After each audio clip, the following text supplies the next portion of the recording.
Like I said, this first one are your different types of cash accounts. And I would say, like, Lauren, tell me if you agree with this, but like arguably like having the right setup for your cash accounts is probably one of the most important parts of like managing like the day to day, right? Like having the right type of structure for how you manage just like your monthly cash flow. Like that's going to be such an important part of just keeping things organized. Like the way I've always done things, the way that me and my wife do things together now is like we have one primary checking account. Everything goes into that account. Everything comes out of that account, and we kind of just run all of our expenses through that. But what do you think? Yeah, that's kind of the same thing that I do. It's just, that's what I've always done.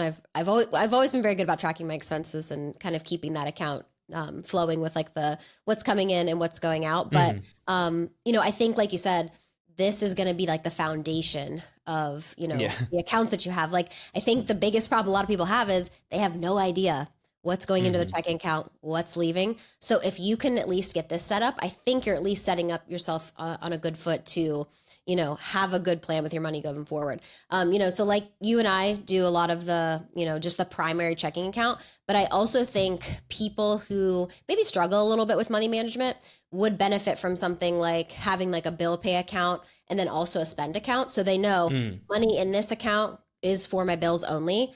Money in this account, I'm free to spend however I want. If there's $500 in there, I can spend $500. If there's $0 in there, I can't spend anything. And I think that can really benefit people who just don't have that, just who really aren't keeping track of where their expenses are going.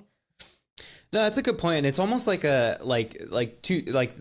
that expression? Like it's a silver lining, because like if you have too many accounts, you're adding just unnecessary complexity to where it's not helping you. Now you're you're going to have a harder time tracking your expenses because you got to look in all these different accounts. They might be at different banks with different logins, different apps. But at the same time, if you're someone who, has a little bit of struggles a little bit to keep things organized, having those actual separate accounts where it's like, hey, this one is going to be only for like, the house stuff, like my rent, utilities, like those recurring bills that come up every month, everything else is just whatever's left in this account. That's what I can spend. So like I've seen a lot of people have some success with that.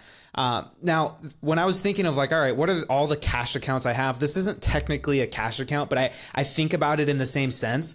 And I was hesitant to include this one, but having like a primary credit card. And the only reason I was hesitant is because I'm a big believer most people just don't know how to manage their credit cards well. So like recommending people have one of these, it's like kind of towing a fine line. But I do think if you're someone who can like responsibly manage your accounts, right? Like if you have a primary account, you know what's coming in, you know what's going out. You're not worried about your income covering your expenses. In my mind, cool. Then you should be using a credit card to take advantage of all the points. There's that extra layer of security. There's the added points for using it. It's also just in my mind, like the way I use a credit card is like I'll put all my monthly expenses on that card, minus like rent or utilities, because those typically can't go on a credit card. Everything else goes on there, and then I just pay it off in full at the end of every single month.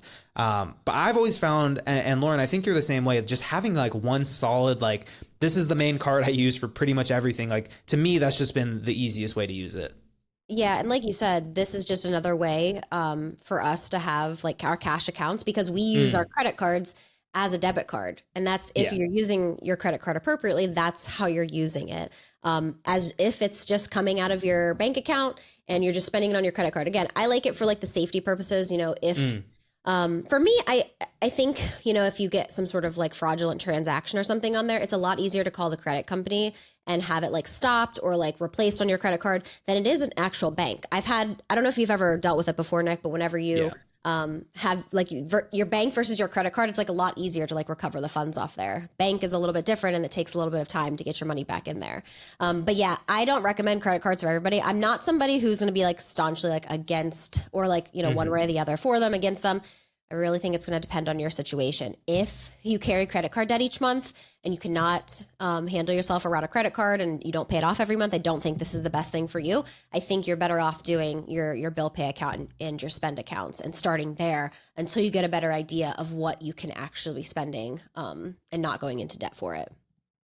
Yeah, 100%. And like, you know, I think I've been pretty vocal. Like when I first got into like finances, like I was very like hardcore Dave Ramsey. I was like, no credit cards, like even like to a point where like my credit literally was, what is it? Indeterminable or undeterminable. Like I didn't have a credit score because I just didn't have a credit history for like a year. And so it just went away. And like in my mind, and I will say it was so easy, like simple to manage your finances without, you know, you literally just have one account, everything comes in and out of. And then like I heard it, you know, someone like was like, well, you know, you're basically paying a fee to keep things simple because, you know, having a credit card adds a little bit more complexity, but if you use it well, you can actually get some points off of it. In my case, like we use it for free flights, which is awesome. So like, am I willing to make that trade-off? I think for a lot of people, like I've seen them where it's like their finances run so much smoother if they don't have a credit card. Whereas if you are responsible, I think it's just like you might as well take advantage of it. You know, in my mind, it's it's worth the added complexity of like having another account to keep track of if you can use it well, because, you know, even if you use one that gets you like points or something, like I'm like my dad, he uses his credit card, gets a ton of like gift cards, which he always uses for like Target or going to Starbucks or just like miscellaneous stuff that those add up over time. You know, it's a couple $1,000 at the end of the year, which is an awesome bonus if you're being responsible with it. But there was one thing I did want to keep in mind, or tell people that they should keep in mind when it comes to like having their different types of accounts, especially like cash accounts, because this is very common with checking accounts in particular, is keeping an eye on the minimum balance that's required in there.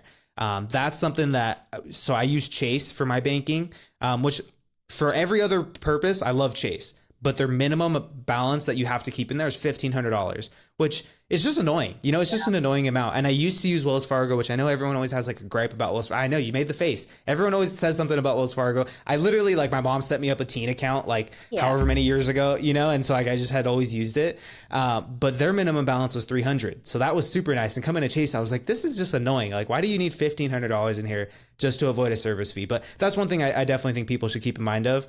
And then also like a zero buffer, having an amount of money inside of your checking account, especially if it's a bill pay account where you're like, I don't want to dip below that. Because if a bill comes up, you happen to forget about it or whatever, you want to have that little bit of buffer in there just to make sure. Lauren, what do you typically keep as like, what I usually just call it a zero buffer? Yeah. I, back in the day when I was in my debt payoff journey and I was really down to the wire, I was keeping at least like 100 to 150. Now I've really buffed that up, and I prefer people to have at least $500 to $1,000 in there as a buffer.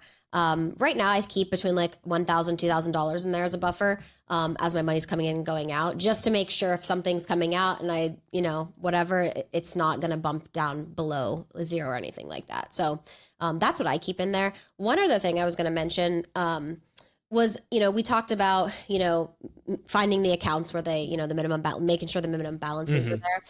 I also think it's important for your cash accounts. And, you know, when you're thinking about your checking accounts, you get an account that doesn't have any fees or anything associated with it.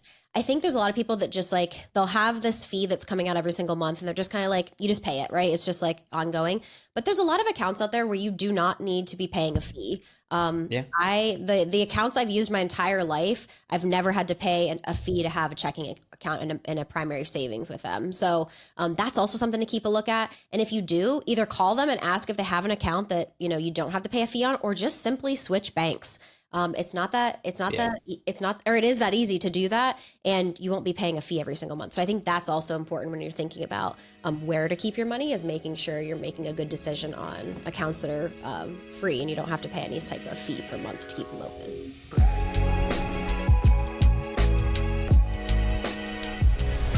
The information, opinions, and recommendations provided on this podcast are for entertainment purposes only and do not constitute professional financial advice. Any financial decisions you make based on the content of this podcast are your responsibility. We strongly recommend consulting with a licensed financial advisor or other qualified professional before making any significant financial decisions. By listening to this podcast, you acknowledge that we are not liable for any financial outcomes.